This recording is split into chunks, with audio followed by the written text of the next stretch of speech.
পরমেশ্বর ভগবান শ্রী গোবিন্দ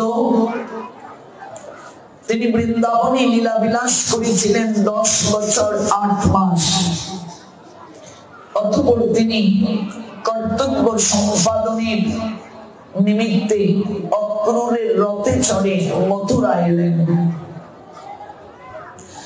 10 বছর 8 মাস ব্রজলীলায় সর্বোত্তম লীলা তিনি রাস লীলা করেছেন। 10 বছর 8 মাস সময়ে সর্বোত্তম যে লীলা রাস লীলা, জয় জয় জল রস সর্বরস সার, সকল রসের যে আকর, সকল রসের যে সারাতি সার রস লীলা, সেই লীলা তিনি সম্পাদন করেছেন যখন তার বয়স 9 বছরের কম ছিল। এটি হলো গোস্বামীগণের সিদ্ধান্ত। যখন তিনি এই অহৈতুকী রাস লীলা সম্পাদন করেন তখন প্রেমময়ী তথা ব্রজ গোপিকাদের বয়স ছিল 7 বছরের কম। এগুলো একটু কমবে, মনিটর একটু বাড়বে। গোবিন্দের সঙ্গে ব্রজ গোপিকাদের যে এই অহৈতুকী লীলা, এই লীলার মাঝে সম্পর্কের মাঝে বিন্দু বিসর্গ কামনার ছড়াছড়ি ছিল না। যদি কেউ এটি মনে করে এই সম্পর্ককে নিয়ে প্রশ্নবিদ্ধ করে অন্যরকম চিন্তায় ভাবিত হয়, তাহলে তার অপরাধ হবে, নরকে গমন হবে। তার সর্বপ্রথম উপলব্ধি করতে হবে পরমেশ্বর ভগবান শ্রী গোবিন্দ তার জন্ম কর্ম লীলা দিব্য, সাধারণ মানুষের মতো নয়। মানুষ আর ভগবানের এই পৃথিবীতে আসার মাঝে 3টি পার্থক্য আছে। প্রথম পার্থক্য হচ্ছে জানার পার্থক্য। মানুষ এবং ভগবান অনেকবারই ধরাধামে আসেন। মানুষ আসে কর্ম ফল অনুযায়ী, ভগবান আসেন করুণা করে, জীবকে কৃপা করার নিমিত্তে করুণায় তিনি আসেন। তবে পূর্ব জন্মের সকল কথা মানুষ ভুলে যায়, ভগবান ভুলেন না। বহুনি মে ব্যতীতানি জন্মানি তবচ অর্জুন তানি অহম বেদ সর্বাণি নতম বেত্ত পরন্তপ। হে পরন্ত, আমার তোমার বহুবার জন্ম হয়েছে, তুমি সকল কথা ভুলে গেছ, কিন্তু আমি ভুলিনি। এই হচ্ছে প্রথম পার্থক্য। দ্বিতীয় পার্থক্যটা হচ্ছে জন্মের পার্থক্য। মানুষ প্রকৃতির বশ হয়ে নিজের পাপ পুণ্যের ফল ভোগ করার জন্য এই পৃথিবীতে আসে। তার জন্মটা হয় পিতামাতার মিলনে, কিন্তু গোবিন্দ তিনি আবির্ভূত হন পিতামাতার মিলনে, তার জন্ম হয় না। তিনি মাতৃ জঠরে আসেন না। এই জন্য কংসের কারাগারে তিনি আবির্ভূত হয়েছিলেন। আমরা অনেকেই এই তত্ত্বগুলো জানি না। রাধা কৃষ্ণের লীলা শ্রবণ করছি, রাধাকে জানি না, কৃষ্ণকে জানি না। যার কারণে আজকে রাধা কৃষ্ণের প্রেমকে গ্রাম্য যুবক যুবতীর প্রেম অনেকে বানিয়ে ফেলছে। এই নিয়ে গানও রচনা হচ্ছে। বিধর্মীদের কাছে আমরা নিজের ধর্মকে প্রশ্নবিদ্ধ করে ফেলছি, হাসির পাত্র, হাসির খুরাক করছি। এর জন্য আমরাই দায়ী, না জানাটা আমাদের দায়ী। কিংবা যারা রাধা গোবিন্দের লীলা আস্বাদন করাচ্ছেন, তারা সুস্পষ্ট ভাবে, সহজ সরল ভাবে বিষয়গুলো ব্যাখ্যা হয়তো করছেন না। এটাও একটা বিষয় আছে। এটা প্রমাণ 4th অধ্যায়ের 6 নং শ্লোক। তৃতীয় পার্থক্য কর্মের পার্থক্য।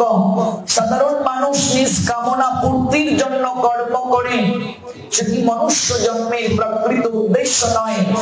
আর ভগবান জীবের কল্যাণের নিমিত্তে তিনি যোগমায়াকে আশ্রয় গ্রহণ করে কর্ম সম্পাদন করেন। তিনি বলছেন, আমি যখন পৃথিবীতে অবতীর্ণ হই, মূর্খেরা আমাকে সাধারণ মানব বলে ভুল করে, চিনতে পারে না আমায়। তাহলে ভগবান আর সাধারণ মানুষ, তাকে একই মুদ্রায় মাপা যাবে না। এবার কোন মূর্খ লোক যদি বলে কৃষ্ণ করলি লীলা, আমরা করলি বিলা, এই নিয়ে গান রচনা হয়েছে। ভারতের ছায়াছবিতে দেখবে, কৃষ্ণ করলি লীলা, আমরা করলি বিলা, গান রচনা করেছে। আরে কৃষ্ণ আর তুই কি এক? বলছি কৃষ্ণের 16,108 জন মহিষী ছিল, আমরা 2-3টা বিয়ে করলে দোষ কি? কিন্তু 16,108 মহিষী ওরা কারা? এটা তো আমরা জানি না। কেন গোবিন্দ তাদের গ্রহণ করেছিলেন? ওরা তো ঋষি ছিলেন পূর্ব জন্মে, ওরা বহু জন্মের সাধনা করেছিলেন। অসুর যখন তাদেরকে হরণ করে নিয়ে গেল, গোবিন্দ তাদেরকে অসুরের কবল থেকে নিয়ে এলেন মুক্ত করে। এবার সেই মহিষীরা বলছে, সমাজে আমরা কি করে মুখ দেখাবো? তুমি তো দ্বারকার অধীশ্বর, তুমি আমাদেরকে মুক্ত করলে, তুমি আমাদের গ্রহণ করো।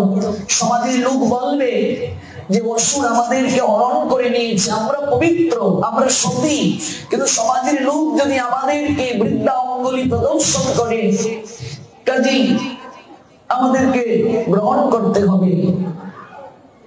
গোবিন্দ 16,108 কৃষ্ণ হয়ে প্রত্যেক মহিষীর গড়ে অবস্থান করেছিলেন। এবার আমি যদি 2টা বিয়ে করি, আমার এক বউ দেবে এক গালে দিয়ে, আরেক বউ দেবে আরেক গালে দিয়ে, কৃষ্ণের সঙ্গে আমাকে তুলনা দিলে হবে? আর 3টা বিয়ে করলে 2 দিন পর তার খুঁজেই পাওয়া যাবে না। কৃষ্ণের সঙ্গে আমরা তুলনা করি। তিনি একই সময়ে 16,108 কৃষ্ণ রূপে আবির্ভূত হয়ে প্রত্যেকের গৃহে অবস্থান করলেন। ভাগবত পড়ে দেখবেন, প্রত্যেকেই তিনি কৃপা করলেন। কারণ ভগবানের সঙ্গে সাধারণ জীবের কোন তুলনা হয় না।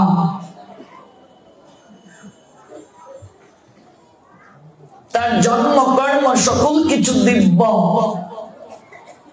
One who knows the transcendental nature of my appearance and activities does not upon living this body take his birth again in this material world by attempt my eternal abode Arjun.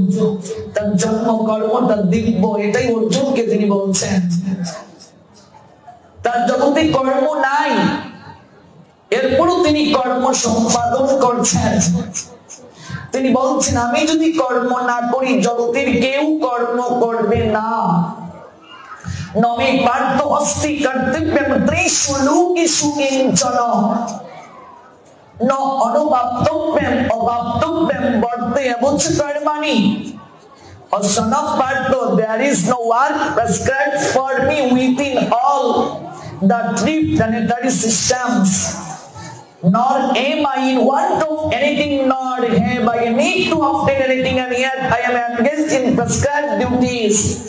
আমি যদি কর্ম না করি জগতের লোক উৎসন্নে যাবে, আমাকে অনুসরণ করে, সকল কিছুর দায় আমাকে গ্রহণ করতে হবে। যদি অহমনা বর্তায়ম যত কর্মণি অতিন্বিত মম বর্ত অনুবর্তন্তে মনুষ্যা পার্থ সর্বস্ব।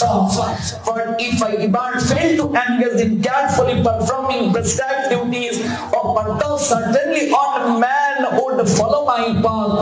That causes the all part supreme being Krishna জগতে লীলা বিলাস করেন, জগৎ জীবকে দেখানোর জন্য, শিক্ষা দেওয়ার জন্য। whatever action a great man performs, common men follow, and whatever standards by exemplary acts for the world pursue.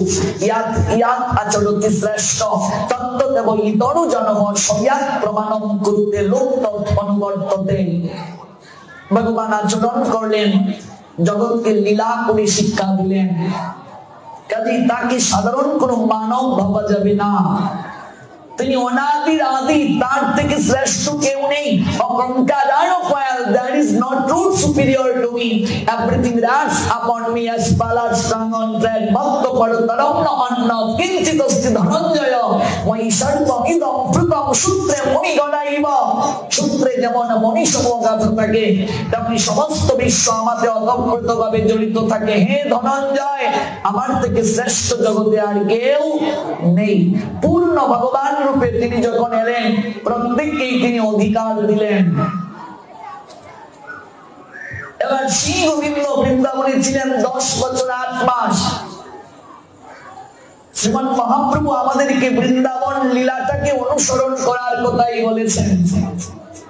আমাদের আরাধ্য যে কৃষ্ণ, সেই কৃষ্ণ বংশবিহারী। আমাদের আরাধ্য কৃষ্ণ 10 বছরের নিচের কৃষ্ণ। ভালো করে কথাটা বুঝবেন। তবে আমরা কেবল বংশীধারী কৃষ্ণের যে পুজো করি তা নয়, আমরা চক্রধারী কৃষ্ণেরও পুজো করি। বৈষ্ণবতাটা এমন নয় যে একেবারে নিচু হয়ে আমি থাকবো। অনেকে মনে করে বৈষ্ণবতা মানে একেবারে নিচু। না না না না না, বিষয়টা এমন নয়। বৈষ্ণবের ক্ষেত্রে দৈন্যতা, অসুরের জায়গায় দৈন্যতা মানে দুর্বলতা। রাবণের নিকটে রঘুপতি রামচন্দ্র গিয়ে যদি বলতেন, প্লিজ রাবণ সীতাকে ছেড়ে দাও, কি হতো? রাবণ এটাকে দৈন্যতা ভাবতো না দুর্বলতা ভাবতো? রাবণের জায়গায় গিয়ে এটাই দরকার। তোমার ঘরের মেয়েকে টেনে হিসড়ে নিয়ে যাবে, তোমার বিগ্রহ ভেঙে দেবে, আর তুমি বলবে প্লিজ এগুলো উচিত নয়, একটু খিচুড়ি খেয়ে যাও। হিন্দুরা সনাতন ধর্মটাকে খিচুড়ি খাওয়া ধর্ম বানিয়ে ফেলেছে। খিচুড়ি খাওয়ার লোক দেখিয়ে লোক আনে, ও মা পাঠ প্রসাদ না দিলে লোক আসবে। সর্বপ্রথম কমিটি আগে বলে প্রসাদ না দিলে কি লোক আয়? কই প্রসাদ তো হচ্ছে না, লোক আসে কি করে? খিচুড়ি খাওয়া ধর্ম বানিয়ে ফেলছি আমরা। কীর্তনে গেল, কিরে রামানন্দের মা কীর্তন কেমন হইল? আর কইস না, যে জমানি জমাইছে কইস না রে, খিচুড়ি দেড় দাসকে ফুইরা গেছে, লবণ কমাইছে। শিখলাই গিয়ে কি কীর্তনে? এই দিকে খেয়াল নাই। সনাতনীরা তাদের ধর্মটাকে খিচুড়ি খাওয়া ধর্ম বানিয়ে ফেলছে। ধর্মের শাশ্বত চেতনা থেকে ওরা সরে যাচ্ছে দিন থেকে দিন। তাই ওই চেতনা থেকে সরলে হবে না। চেতনাটা খুবই দরকার আমাদের সমাজে, আমাদের মানব জীবনে। শ্রীমান মহাপ্রভু কেবল আমাদেরকে মৃদঙ্গ বাজাতে শেখান নাই, মৃদঙ্গ যে ভেঙে দেয় তাকে ডান্ডার বাড়ি দিতেও মহাপ্রভু শিখিয়েছেন। আমরা এই বৈষ্ণবতাটাকে ভুলে যাচ্ছি। অতিবার বেরো না, ঝড়ে ভাঙবে মাথা, অতি নিচু হইও না, ছাগলে খাবে পাতা। কাজেই দীনতা কোন জায়গায় সেটি জানতে হবে। ক্রোধ নরকের দ্বিতীয় দরজা। কিন্তু হনুমান যদি ক্রোধান্বিত না হতেন, স্বর্ণ লঙ্কা কি তার পক্ষে পুরানো সম্ভব হতো? ক্রোধেরও প্রয়োজন আছে, লোভেরও প্রয়োজন আছে, কিন্তু এটি কোন ক্ষেত্রে প্রয়োগ করবে জানতে হবে। ক্রোধ ভক্ত দেশী জনে, লোভ কৃষ্ণ কথা শ্রবণের লোভ, লোভ কৃষ্ণ প্রসাদ গ্রহণের লোভ, এগুলো থাকা ভালো। হনুমান তার লেজের মাঝে রাবণ তার সেনাগণ ভুল করে আগুন লাগিয়ে দিল। এই অগ্নিটাই স্বর্ণ লঙ্কা দগ্ধীভূত হওয়ার পশ্চাতে কারণ। হনুমানের কিছু হলো না। কারণ এত বড় ভক্ত তিনি, এই বক্ষ বিদীর্ণ করে জগৎকে দর্শন করিয়েছিলেন একমাত্র জানকী আর রাম এই বক্ষে, এই হৃদয়ের মাঝে অবস্থান করেন। ভক্তির মর্যাদা এতটা ঊর্ধ্বে, হনুমানকে দিয়ে রঘুপতি শ্রীরামচন্দ্র জগৎকে দর্শন করিয়েছেন। হনুমানের মায়ের নাম কি? অঞ্জনা দেবী। একদিন রাজা সুকান্ত রঘুপতি শ্রীরামচন্দ্র যখন রাবণকে বধ করে অযোধ্যায় ফিরে এলেন, সকল রাজন্য বর্গ রঘুপতি শ্রীরামচন্দ্রকে গিয়ে শ্রদ্ধাঞ্জলি নিবেদন করছেন। এক রাজা যার নাম সুকান্ত, সেই সুকান্ত তিনি প্রভু রামচন্দ্রকে প্রেমাঞ্জলি শ্রদ্ধাঞ্জলি নিবেদন করতে যাচ্ছেন। দেবর্ষি নারদ তখন সেই স্থলে গিয়ে রাজা সুকান্তকে বলছেন, তুমি যাচ্ছ কোথায়? বলছে, আমি যাচ্ছি শ্রীরামচন্দ্রকে প্রেমাঞ্জলি শ্রদ্ধাঞ্জলি নিবেদন করতে।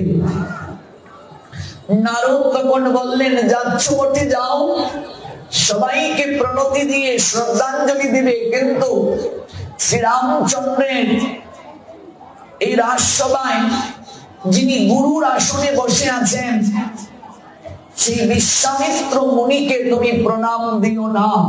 আচ্ছা ভাবুন তো, গুরুদেবের সম্মুখে শিষ্যকে সম্মান দেয়া হচ্ছে, গুরুদেবকে যদি জিজ্ঞাসা করা না হয়, সম্মান দেয়া না হয়, এটি অপরাধ নয় কি? দৃষ্টতা নয় কি? তাহলে নারদ এই কার্যটা করাচ্ছেন কেন? নারদের কার্য হচ্ছে একটা ঝামেলা বাঁধিয়ে দিয়ে জগৎকে শিক্ষা দেয়া। কেমন? এক জায়গায় নারদ কখনো স্থির থাকেন না, বিনা বাজিয়ে এক স্থান থেকে আরেক স্থানে যান জগৎকে শিক্ষা দেওয়ার জন্য। তার এই ঝামেলা বাঁধানোটার পশ্চাতে জগৎ জীবের মঙ্গল নিহিত। এবার রাজা সুকান্ত গিয়ে প্রভু শ্রীরামচন্দ্রকে প্রণতি দিলেন, শ্রদ্ধাঞ্জলি দিলেন, বিশ্বামিত্র মুনিকে প্রণাম দিলেন না।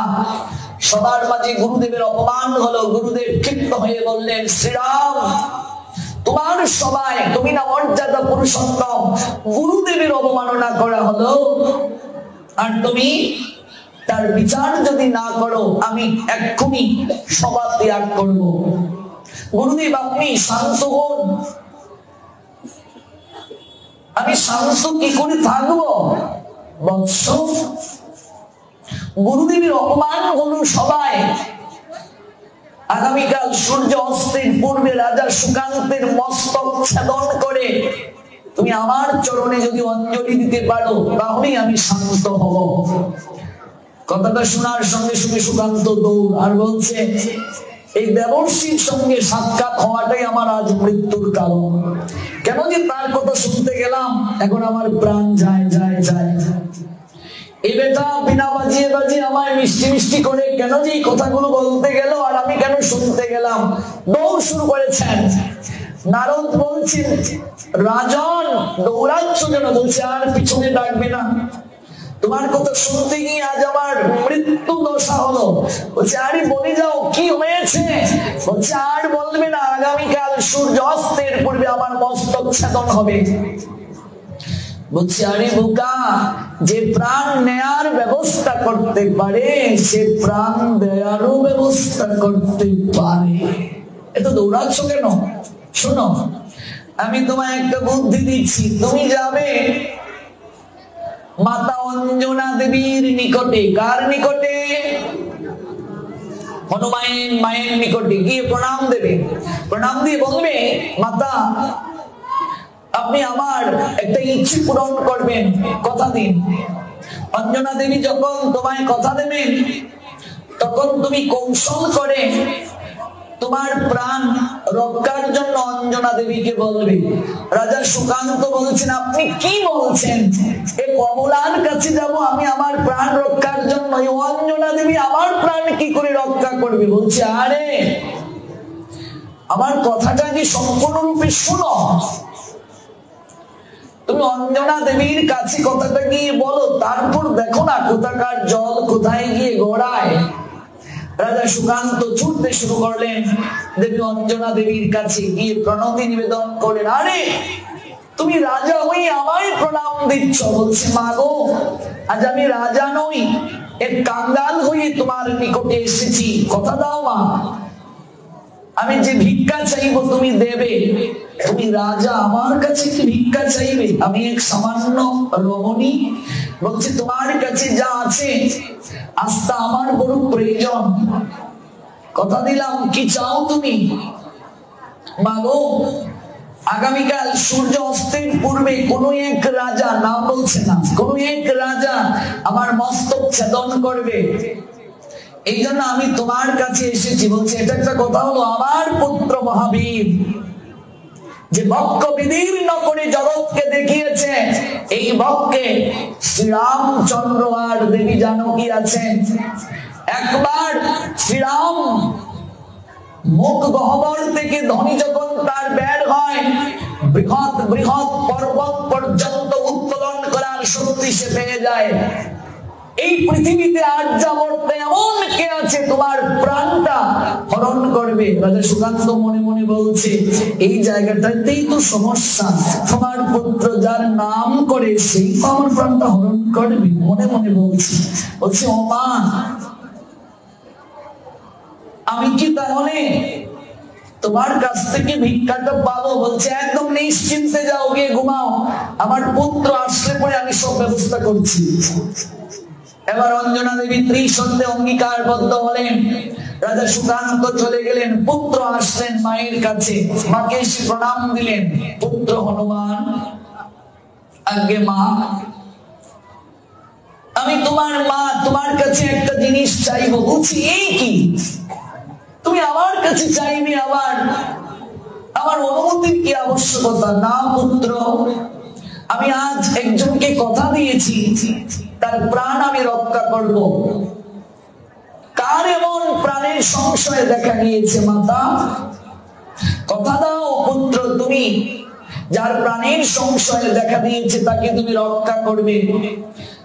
মাকে স্পর্শ করে হনুমান কথা দিলেন, আমি কথা দিলাম তোমায়, যার প্রাণের সংশয় দেখা গিয়েছে আমি তার প্রাণ রক্ষা করব। বলো বলো কোন রাজার প্রাণের সংশয় দেখা গিয়েছে, কে তার প্রাণ হরণ করবে? আমি তোমায় কথা দিলাম। এবার অঞ্জনা দেবী বলছেন রাজা সুকান্ত যার প্রাণ হরণ করবে তোমার প্রভু রঘুপতি শ্রীরামচন্দ্র। গৌর প্রেমানন্দে কথা দাও, তুমি তাকে রক্ষা করবে। এবার হনুমান ভুলুণ্ঠিত হলেন, ও মা, এই কেমন তুমি আমায় দিয়ে প্রতিজ্ঞা করালে? আমার প্রভু তো গুরু আজ্ঞা রক্ষা করার জন্য প্রতিজ্ঞা করেছেন, আগামীকাল সূর্য অস্তের পূর্বে দ্বিখণ্ডিত করবে সুকান্তের মস্তক। আমি আমার প্রভুর বিরুদ্ধে কি করে অস্ত্র ধারণ করব? নারদ বলছেন বা খেলাটা তো ভালোই জমলো। শ্রীরামচন্দ্র কথা দিয়েছেন গুরুদেবকে, সূর্য অস্তের পূর্বে সুকান্তের মস্তক ছেদন করবে। এদিকে অঞ্জনা দেবী কথা দিয়েছেন রাজা সুকান্তকে রক্ষা করবে। অঞ্জনা দেবীকে কথা দিয়েছেন হনুমান দেখি কোথাকার জল কোথায় যায়, বিনা বাজাতে শুরু করলেন দেবশ্রী নারদ। আর বললেন এবার আমি দেখবো, দেখি এই লীলার শিক্ষাটা কি জগৎজীব গ্রহণ করে। হনুমান এবার ছুটলেন রাজা সুকান্তের নিকটে, কুটিরে। দেখুন, ভালো করে বুঝুন, আপনি যদি ভগবানের কথা শ্রবণ করেন, আপনি যদি ভগবানের কথা শ্রবণ করেন, তাহলে মুনিগণ, ঋষিগণ, যোগীগণ, ধ্যানীগণ, তীর্থগণ সবাই আসবে সেই যজ্ঞস্থলে সর্বপ্রথম। আর আপনি যদি ভক্তের গুণ মহিমা শ্রবণ করেন, সর্বপ্রথম ভগবান আসবেন শ্রোতার আসনে উপবেশন করার জন্য, ভক্তের গুণ মহিমা শ্রবণ করার জন্য। আমি থেকে আমার নাম বড়, নাম থেকে আমার ভক্ত বড়, ভক্ত থেকে ভক্তের চরণ দুলির মহিমা আরো আরো আরো মর্যাদার আসনে আসেন। রাজা সুকান্ত এবার শয়নে আছেন, হনুমান গিয়েছেন নিজের তাগিদে, বুঝলেন? রাজন সুকান্ত হনুমানকে দেখে প্রণতি নিবেদন করলেন, শোনো, আগামীকাল সূর্য অস্তের পূর্বে প্রভু তোমার মস্তক ছেদন করার প্রতিজ্ঞা করেছেন গুরুদেবের আজ্ঞা পালন করার জন্য। আমি তোমায় বাঁচাতে এসেছি আমার মায়ের আদেশে। যখন আমার প্রভু তীর ধনুক নিয়ে আসবেন তোমার নৈকট্যে, তুমি তখন এই মুখ দিয়ে জয় শ্রীরাম জপতে শুরু করবে।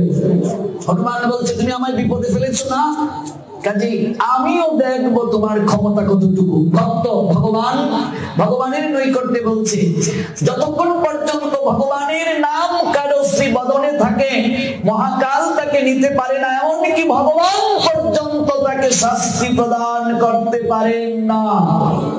তুমি বদনে রাম নাম জপ করতে শুরু করবে। এরপরও যদি প্রভু তোমায় গুরু বাক্যকে সর্বাগ্রে স্থাপন করে মস্তক খণ্ডন করতে এগিয়ে আসেন, তখন তুমি জয় জানকী উচ্চারণ করতে শুরু করবে। কারণ প্রভুর থেকেও প্রভুর লাদিনী শক্তির ক্ষমতা বেশি। যেমন রাধা কৃষ্ণ থেকেও প্রেমময়ী শ্রীমতী রাধারানীর নামের শক্তি বেশি। নারায়ণ থেকেও লক্ষ্মী নামের শক্তি বেশি। শ্রীরামচন্দ্র থেকেও সীতা জানকী এই নামের শক্তি বেশি। অগ্নি থেকে যেমন উত্তাপকে আলাদা করা যায় না, তেমনি ভাবে যিনি রাধা তিনি কৃষ্ণ। আমরা আসবো এই প্রসঙ্গে। কেমন যিনি সীতা তিনি রাম, আলাদা কেউ নয়। লীলারস আস্বাদি দিতে দুই দেহধারী। লীলা যখন শেষ, আবার কৃষ্ণের শরীরে রাধারানী প্রবেশ করেছেন। আমরা এই বিষয়টা জানবো। তুমি জয় জানকী উচ্চারণ করতে শুরু করবে। তাতেও যদি প্রভু গুরু আজ্ঞাকে সর্বশ্রেষ্ঠ গ্রহণ করে তোমাকে মস্তক দ্বিখণ্ডিত করার মনোরথে আসেন, তখন তুমি জয় হনুমান জপতে শুরু করবে। কথাটা বুঝলে? নারদ বলছে, ভাই এবার তো আমি যা চাইনি তা হয়ে গেল, খুব আরো খেলাটা জমে গেল। এবার শ্রীরামচন্দ্র প্রভু কি করেন এটাই আমার দেখার পালা। সুকান্ত পরদিন প্রাতকালে ভয়ে কম্পিত হচ্ছেন। নারদ বলছেন, ভয় পেও না, যাও এগিয়ে। বিশ্বামিত্র বলছেন, শ্রীরাম সূর্য উদয় হয়ে গেছে, শীঘ্র তীর ধনুক হাতে নাও। তীরার ধনুক হাতে নিয়ে ছুটছেন। সুকান্তকে মস্তক দ্বিখণ্ডিত করবেন প্রভু রঘুপতি শ্রীরামচন্দ্র। এদিকে রাজা সুকান্ত জয় শ্রীরাম জপ করতে শুরু করছেন। প্রভুর চরণটা থেমে গেল। আমি কাকে মারবো যে আমার নাম গুলো কীর্তন করে আমার চরণের শরণ নেয়? আমি তো তাকে মারতে পারি না। মহাপাপীও যদি সারেন্ডার করে ভগবানের চরণে, ভগবান কখনো তাকে শাস্তি প্রদান করতে পারেন? এই যে আমরা প্রত্যেকদিন হাত তুলে হাতে তালি দিই, এটি কি? আত্মসমর্পণ। হাত তোলার মানে কি? আত্মসমর্পণ যদি কেউ গোবিন্দের চরণে করে, গোবিন্দ তাকে ক্ষমা করেন, তার শাস্তির পরিমাণটা কমে যায়। এই জন্য আমরা প্রেমধ্বনি হরিধ্বনি করার সময় হাত তুলি। অনেকে আবার অলসতা করে তুলেন না। হাত তোলার অর্থ কি? আত্মসমর্পণ করা। আমার নাম যে বদনে নিচ্ছে, আমি তাকে কি করে মারবো? এরপর মনে হলো গুরু বাক্যই সর্বাগ্রে, তাই এগিয়ে যাচ্ছেন। সুকান্ত তখন জপতে শুরু করলেন, জয় জানকী জয় জানকী জয় শ্রীরাম। এবার যখন মাতা জানকীর নাম উচ্চারণ করছেন, প্রভুর হস্ত কম্পিত হতে শুরু করলো। কি করে তিনি তীর বিদ্ধ করবেন? তিনি যেন বলছেন, কর্ণকে স্থবির হয়ে যা, আমি যেন কোনো ধ্বনি শুনতে না পাই। চরণ থেমে গেছে, হস্ত কম্পিত হয়ে গেছে, প্রভু অগ্রসর হতে পারছেন না। এরপরও দুটো চোখ বন্ধ করে তিনি তীর চালাতে এগিয়ে যাচ্ছেন গুরু বাক্য সর্বাগ্রে। তখন সুকান্ত নয়নের জলে ডাকছেন, কোথায় কোথায় কোথায় ভক্ত শ্রেষ্ঠ হনুমান। সঙ্গে সঙ্গে হনুমান সুকান্তের সম্মুখে এসে এমন করে দাঁড়ালো, প্রভু যদি তীর বিদ্ধ করতে হয় সর্বপ্রথম আমার বুকে তীর বিদ্ধ করো। কথাটা বুঝলেন? প্রভু শ্রীরামচন্দ্র চুপটা করে দেখলেন স্বয়ং হনুমান দাঁড়িয়ে আছেন সুকান্তের সম্মুখে। প্রথম প্রভুর চরণ থেমে গিয়েছিল, দ্বিতীয়বার প্রভুর হস্ত কম্পিত হয়েছিল। এবার যখন প্রভু অবলোকন করছেন হনুমান সুকান্তের সম্মুখে দাঁড়িয়ে আছেন, তীরটা আমার বুকে বিদ্ধ করো। এবার প্রভুর শুধু হস্তই কম্পিত হয়নি, চরণই কেবল থামেনি, প্রভুর নয়ন থেকে ঝরঝর করে জল ঝরতে শুরু করলো। জল ঝরছে নয়ন থেকে। আমি কার মুখে তীর বিদ্ধ করবো? ভক্ত যে আমার প্রাণ হয়, আমার হৃদ কম্পন হয়। প্রাণ যদি দেহে না থাকে সেই দেহের তো আর কোনো মূল্য থাকে না। হনুমান সে তো আমার প্রাণ, আমার হৃদ কম্পন। কেউ যদি একবার বদন করে হনুমানের নাম উচ্চারণ করে, হনুমান চালিসা প্রত্যহ যদি পাঠ করে, কোনদিন তার বিপদ হতে পারে না। রঘুপতি শ্রীরামচন্দ্র তার গুণ কীর্তনে যতটা না আনন্দ প্রাপ্ত হন, কেউ যদি হনুমানের চরণে প্রেমাঞ্জলি নিবেদন করে ভক্ত হনুমানের গুণ মহিমা সাধন করে, তার থেকে কোটি কোটি গুণ বেশি সন্তুষ্ট হন ভগবান। প্রভুর চরণ থেকে ছড়ছড় করে জল বর্ষিত হতে শুরু করলো। পশ্চাতে দাঁড়িয়ে আছেন গুরুদেব, একবার পিছনে তাকাচ্ছেন প্রভু, একবার সম্মুখে তাকাচ্ছেন। কি করবেন তিনি বুঝতে পারছেন না। পিছনে গুরুদেব, সম্মুখে তার ভক্ত। এবার তীর ধনুকটাকে তিনি পশ্চাতে গুরুদেবের দিকে তাকিয়ে তীর ধনুকটাতে হাতে নিয়ে গুরুদেবের চরণ প্রান্তে গিয়ে লুকিয়ে পড়ে বললেন, গুরুদেব আপনি আপনার আদেশ ফিরিয়ে নেন। আমি আমার মস্তক খণ্ডন করে আপনার চরণে আমি অঞ্জলি দিতে প্রস্তুত আছি, কিন্তু আমি আমার ভক্তের অঙ্গে একটু আঘাত করতে পারবো না। আমার হনুমানের বুকে আমি একটু আঘাত করতে পারবো না। আমি আমার মস্তককে ছেদন করে আমি আপনার চরণে অঞ্জলি দেব, কিন্তু আমার হনুমানের বক্ষে আমি একটু আঘাত করতে পারবো না। তীরকে নিক্ষেপ